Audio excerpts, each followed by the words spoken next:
Friends, welcome to blueberries kitchen. Blueberries கிச்சனில் இன்றைக்கி நம்ம பார்க்க போகிறது என்னென்னா, ஒரு சிக்கன் ஃப்ரை ரெசிபி தாங்க.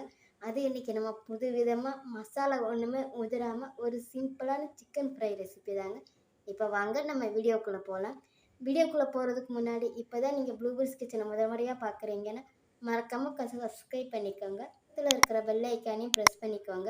அப்படின்னா தான் நான் புதுசாக வீடியோ போட்டால் நீங்கள் என்னுடைய வீடியோ பார்க்கலாம். இப்போ வாங்க நம்ம ரெசிபிக்குள்ளே போகலாம்.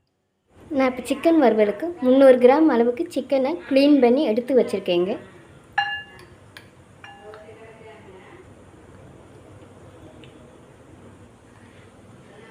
இப்போ நம்ம இதில் பொடி வகையெல்லாம் சேர்த்துக்கலாங்க.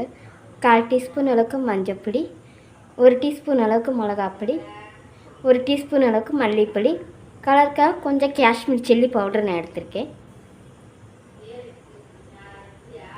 300 கிராம் சிக்கனுக்கு நான் சொல்கிற அளவில் நீங்கள் பொடியெல்லாம் எடுத்துக்கோங்க. கரெக்டாக இருக்குங்க, உப்பு உரப்பு எல்லாமே. 1 டீஸ்பூன் அளவுக்கு ஜிஞ்சர் கார்லிக் பேஸ்ட், 1 டீஸ்பூன் அளவுக்கு ஓரிகானோ நான் எடுத்திருக்கேங்க. 1 டீஸ்பூன் அளவுக்கு தக்காளி சாஸ், 1 டீஸ்பூன் அளவுக்கு சோயா சாஸ். இப்போ சிக்கனுக்கு தேவையான அளவு உப்பு சேர்த்துக்கலாங்க. 1 டீஸ்பூன் அளவுக்கு எண்ணெய். 300 கிராம் சிக்கனுக்கு 1 டீஸ்பூன் அளவுக்கு கார்ன்ஃப்ளவர் மாவு, 1 டீஸ்பூன் அளவுக்கு கடலை மாவு நான் எடுத்திருக்கேங்க. இப்போ இதை நம்ம நல்லா மிக்ஸ் பண்ணி எடுத்துக்கலாங்க. கடைசியில் கொஞ்சமாக கருவேப்பிலை சேர்த்து மறுபடியும் கொஞ்சம் மிக்ஸ் பண்ணி எடுத்துக்கோங்க.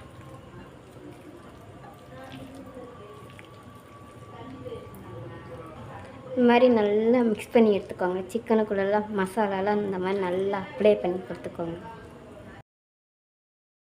இப்போ நமக்கு இது 1/2 மணி நேரம் ரெஸ்ட்டில் இருக்கட்டுங்க. 1/2 மணி நேரத்துக்கு அப்புறம் இதை நம்ம ஃப்ரை பண்ணிக்கலாம். அப்படின்னா தான் நமக்கு மசாலா ஒன்றுமே உதிராமல் நல்லா அப்படியே கிறிஸ்பாக ஃப்ரை ஆகி கிடைக்கும். உங்களுக்கு நேரம் இருந்துச்சுன்னா நீங்கள் 1 மணி நேரம் கூட வச்சுக்கலாங்க, அதனால ஒன்றும் இல்லை. இப்போ 1/2 மணி நேரம் ஆயிடுச்சுங்க. இப்போ நம்ம சிக்கனை ஃப்ரை பண்ணிக்கலாம். நான் வறுக்கிறதுக்காக ஏற்கனவே எண்ணெய் சூடாக்கி தாங்க நான் வச்சுருக்கேன். இப்போ நம்ம இந்த சிக்கனை அதில் சேர்த்துக்கலாம். போட்ட உடனே கிண்ட வேண்டாங்க, ஒரு 2 நிமிஷம் முடிஞ்சு நம்ம கிண்டி கொடுத்துக்கலாம்.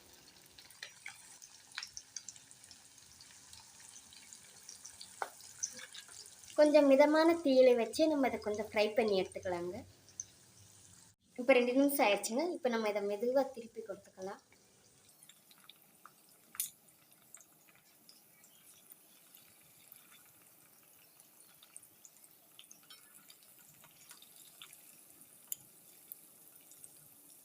இப்போ இந்த பக்கம் நல்லா ஃப்ரை ஆகி வரட்டுங்க.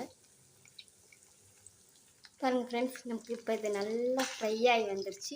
இப்போ நம்ம இதை எடுத்துக்கலாம்.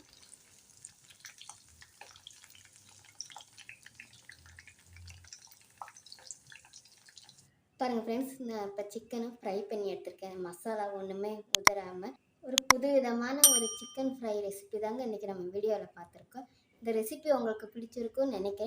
பிடிச்சிருந்துச்சுன்னா மறக்காமல் ட்ரை பண்ணி பார்த்துட்டு எப்படி இருந்துச்சுன்னு கமெண்டில் சொல்லுங்கள். மறக்காமல் ப்ளூபெரிஸ் கிச்சனை சப்ஸ்கிரைபும் பண்ணிக்கோங்க. தேங்க்யூ.